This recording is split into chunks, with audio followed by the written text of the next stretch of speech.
Om Shanti. Good morning.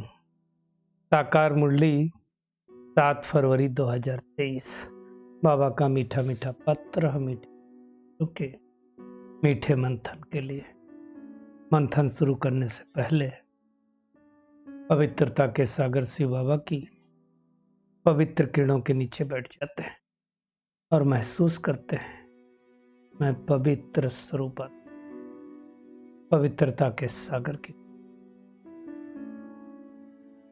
आज मीठे बाबा ने कहा, मीठे बच्चे, इस समय तुम्हें निराकारी मत मिली है। गीता शास्त्र निराकारी मत का शास्त्र। निराकारी मतलब परमात्मा शिव की मत, साकारी मत का नहीं है। ये बाबा कहते बात सिद्ध करो, क्योंकि उसमें क्या कर दिया, नाम डाल दिया ना, है भगवान वाच, नाम आ गया श्री कृष्ण जी का। इसलिए बाबा ने कहा साकारी नहीं है, निराकारी है। आज का प्रश्न है, कौन सी गुही बात बड़ी युक्ति से फर्स्ट क्लास बच्चे समझाते हैं? बाबा कहते हैं ये ब्रह्मा ही श्री कृष्ण बनते हैं। ब्रह्मा को प्रजापिता कहेंगे, श्री कृष्ण को नहीं कह सकते। श्री कृष्ण कोई प्रजा को नहीं समझाता, इसलिए कभी भी जब आदि देव का नाम आता है तो ब्रह्मा का नाम आता है, और जब दुनिया स्थापना का नंबर आता है तो भी आता है कि ब्रह्मा ने दुनिया बनाई। कभी ये कोई नहीं कहता कि श्री कृष्ण ने दुनिया बनाई, कभी वो नंबर आता ही नहीं है, ऐसी बात ही नहीं आती। निराकार परमात्मा शिव ने ब्रह्मा मुख से ब्राह्मण रचा, श्री कृष्ण ने नहीं रचा, वो तो छोटा बच्चा है। तो गीता का भगवान फिर कौन हुआ? शिव परमात्मा हुआ, जिसने श्री कृष्ण को भी श्री कृष्ण जैसा बनाया। श्री कृष्ण की आत्मा ने अपने 84वें जन्म में पुरुषार्थ करके प्रहलाद पाई। बाबा कहते हैं कोई बात है, जो फर्स्ट क्लास बच्चे होंगे वही युक्ति से समझा सकते हैं। बाबा ने कहा 20 नाखून का जोड़ देकर भी ये बात सिद्ध करो, तब सर्विस की सफलता होगी। सोचने की बात है ना। नहीं तो दुनिया में सब लोग क्यों कहते भाग्य लिखने वाला कौन? ब्रह्मा कैसे लिखेगा? तो ब्रह्मा भाग्य लिखेगा, परमात्मा निराकार जब उनके तन में आएगा। आज का गीत है, कौन आया मेरे मन के घर? कौन आया? परमात्मा। बाबा ने कहा कि भगवान किसको कहा जाता है, ये आंखें किसको नहीं जान सकती, श्री कृष्ण को तो देखती है परमात्मा। मन के दरवाजे पर कौन आएगा? परमात्मा। श्री कृष्ण तो सामने सामने दिखाई देगा, और आत्मा ही परमात्मा को जान सकती। आत्मा ही मानती कि हमारा परमपिता परमात्मा निराकार है। निराकार है, 3 आंखों से हम देख ही नहीं सकते, इसलिए इतनी याद ठहरती नहीं। ये कौन समझाता? निराकार परमात्मा खुद हम आत्मा। अब हमें क्या करना है? उनको याद करने का पुरुषार्थ करना। निराकारी आत्माओं का ही धर्मशास्त्र है गीता। बाकी तो इस्लामियों का अलग है, बौद्धों का अलग है, सबका अलग अलग है ना। उन्होंने जो जो उच्चारा उनका शास्त्र बना। बाबा कहते हैं गीता जो सर्वशास्त्रमयी शिरोमणि है, उसमें श्री कृष्ण का नाम। बाबा कहते हैं गीता मैंने, राजयोग मैंने सिखाया, स्वर्ग की स्थापना मैंने की, मैं निराकार परमपिता परमात्मा हूं। तुम सर्व आत्माओं का बाप, मनुष्य सृष्टि रूपी का बीज रूप हो। मुझे बृहस्पति कहा जाता है, इसलिए श्री कृष्ण को कहीं बृहस्पति नाम नहीं। श्री कृष्ण को क्रिएटर डायरेक्टर नहीं कहा जाता। समझने की बात है ना। वो तो दैवी गुणों वाला है, मर्यादा पुरुषोत्तम है। सारी दुनिया तो श्री कृष्ण को परमात्मा नहीं, परमात्मा ही समझाते हैं। मैं 5000 वर्ष के बाद इस कल्प के संगम पर आता, सारी सृष्टि का मैं पिता हूं। तुमको ये सब बातें मैं ही समझाता हूं। गीता के द्वारा ही आदि सनातन देवी देवता धर्म की स्थापना मैंने की थी, फिर से कर रहा हूं, और कोई नहीं कर सकता। बाबा ने कहा मुझे इससे हुआ रुद्र भगवान कहा जाता। कोई देवता को भगवान नहीं कहा जा सकता, भगवान देवता हो ही नहीं सकता ना। ये सब समझने की बातें हैं। अब श्री कृष्ण कभी बच्चे बच्चे कह सकता है क्या? तो निराकार परमात्मा ही बच्चे बच्चे कहेगा। वही ब्रह्मा द्वारा ब्राह्मण ब्राह्मणियां रचता है। ये सब कितनी गुई बातें हैं। परमात्मा अगर राजयोग सिखलाएगा तो सबको प्रारब्ध देगा, जिसमें से श्री कृष्ण भी एक है जिन्होंने उनसे प्रारब्ध प्राप्त की। प्रारब्ध देने वाला परमपिता परमात्मा, श्री कृष्ण भी उनका बच्चा है। श्री कृष्ण की भी आत्मा ने पुरुषार्थ किया और प्रारब्ध पाई। तो बाबा कहते तुम्हें ये बात अच्छी तरह से सिद्ध करके समझानी चाहिए कि परम पिता परमात्मा द्वारा तुम स्वर्ग के मालिक बनते हो, श्री कृष्ण द्वारा नहीं। सब शास्त्र हैं गीता के बच्चे। बाबा कहते हैं काका चाचा मामा गुरु आदि से कोई वर्षा नहीं मिलता।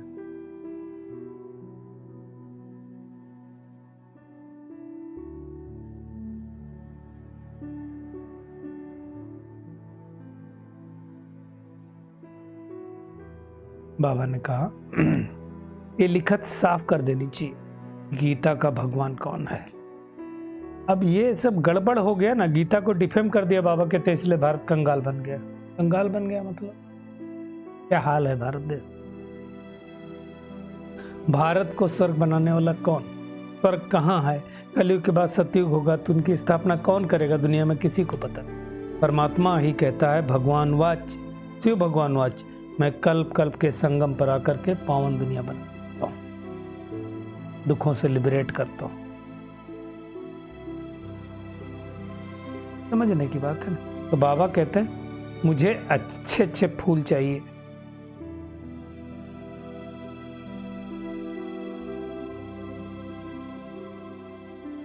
जो एक्चुअली तो कांटे बलि चढ़ते हैं उनको बाबा परमात्मा फूल बनाता है, इसलिए उनका नाम बबूलनाथ भी।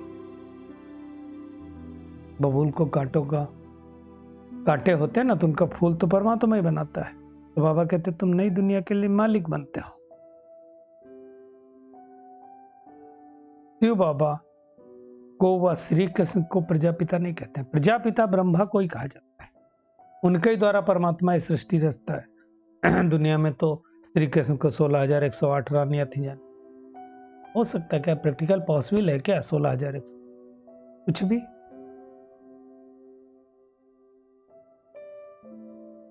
तो ज्ञान का सागर एक परमपिता परमात्मा। पाप जो करते हैं उनका दंड तो धर्मराज देता है। ये सब समझने की बात। बाबा कहते हैं प्रेसिडेंट को भी शपथ कौन दिलवाता है? जज।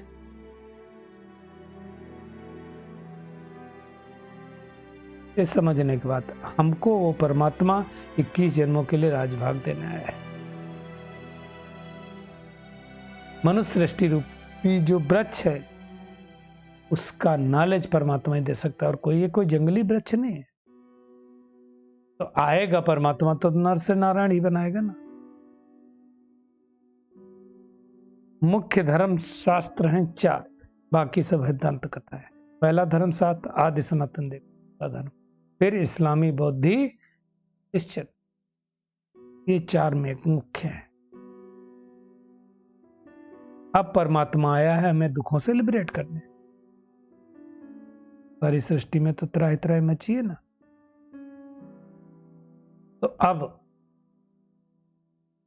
इस संगम युग के समय को समझ करके अच्छी तरह से पुरुषार्थ करना है। भगवान आकर के ही ब्रह्मा विष्णु और शंकर कुछ मतन रचता है, पहले उनको वो रचता है, फिर यहां करके ब्रह्मा को, सरस्वती को रचता है। ब्रह्मा की बेटी कौन है? सरस्वती। उनको गॉडेज ऑफ नॉलेज कहा जाता है। 84 जन्मों के बाद रूप बदल जाता है। 84 जन्मों के बाद श्री कृष्ण ब्रह्मा बनता है। इसे समझने की बात है।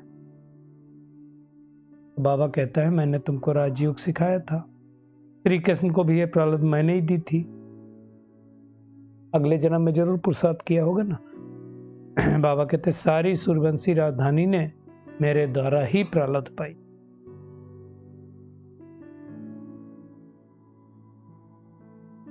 बेहद कबाब जो ज्ञान का सागर है, बहुत मीठा है, वही हमको राजयोग से।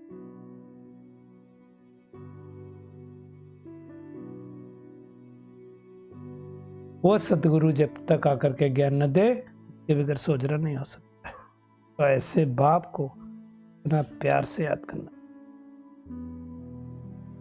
बाबा कहते दूसरों को भी समझाओ कि परमात्मा आ चुका है, सृष्टि की स्थापना कर रहा है, मानो या न मानो, मर्जी तुम्हारी, अर्जी हमारी।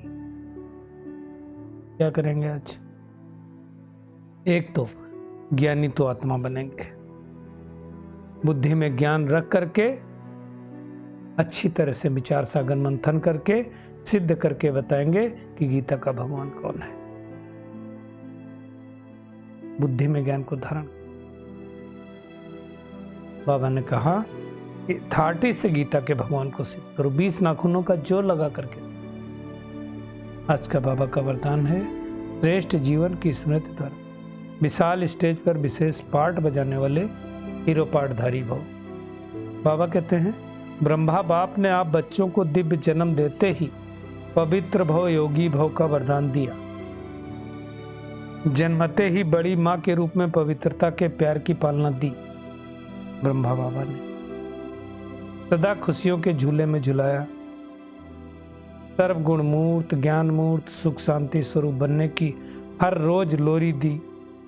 बाबा कहता है ऐसे माता पिता के श्रेष्ठ बच्चे ब्रह्मा कुमार कुमारी हैं। इस जीवन के महत्व को स्मृति में रख विश्व की विशाल स्टेज पर विशेष पार्ट, हीरो पार्ट बजाओ। स्लोगन है, बिंदु शब्द के महत्व को जान, बिंदु बन, बिंदु बाप को याद करना ही बिंदु समझ के बिंदु। चलिए परमात्मा किरणों के नीचे बैठ जाए और अनुभव करते। बुद्धि में ज्ञान को धारण करने, ज्ञानी तो आत्मा बनकर बाबा से योग लगाने, फोटो में कोई गीता के भगवान